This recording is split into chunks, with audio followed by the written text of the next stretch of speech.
Now, for more on the challenges faced by aid agencies in the cyclone-ravaged regions, James Elder, UNICEF Regional Chief of Communications in Eastern and Southern Africa, joins me live now from Beira.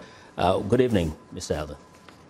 Hi there, good evening. Yes. Now, we know that a great number of those that have been affected by this cyclone are children. Tell us, up to this point, what are some of the challenges you're facing in trying to help them?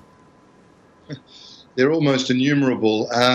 Look, the main one is, of course, clean water. This was a crisis that, ironically, was all about water. It was a real double blow.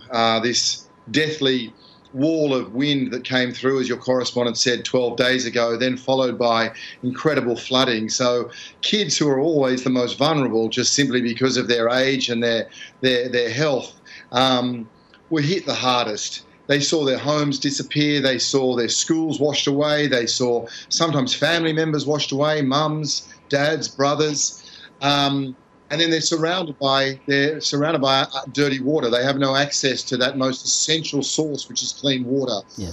Now we know cholera is there. Cholera is that one thing that can turn a crisis into a catastrophe. So there are many aspects that we need to protect as UNICEF.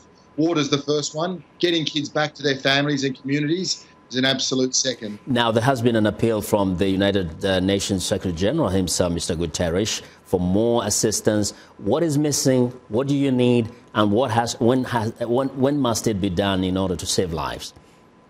Right now, we have everything we need. This is always about finances and money, because we know that this will require support for the next week, next 2 weeks and 3 weeks. But right now, today, we have planes, cargo planes arriving, we have boats arriving. We've repaired the water system with the UK development arm, DFID, in Beira. We're setting up cholera treatment centres. So right now, we are doing what UNICEF does best in terms of responding to a major emergency. But this won't be over quickly. These are traumatised kids. These kids require homes to go back to, they require schools, they require nutrition. All these things require funds. So there's a real request for funds in Mozambique, in Zimbabwe and in Malawi to ensure that organisations like UNICEF can meet the kids' needs today, tomorrow, but also in 3 or 4 weeks' time. In terms of a cholera outbreak there, to what extent does it compound the problems, given that it spreads rather quickly in such a situation?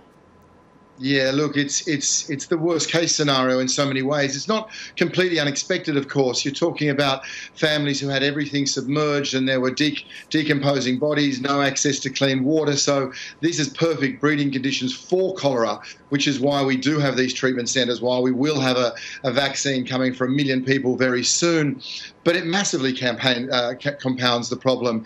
It spreads very quickly. It kills very quickly. So our main game, of course, has been to save lives. Cholera takes lives. So this is right now the primary aim is to continue to keep it at bay, to limit this outbreak with all the other agencies who are working literally 18-hour days. But this is not easy and it requires everyone's support. Well, Mr. Elder, thank you very much. James Elder there is the UNICEF Regional Chief of Communications in Eastern and Southern Africa. He joined me live via Skype from Beira in Mozambique.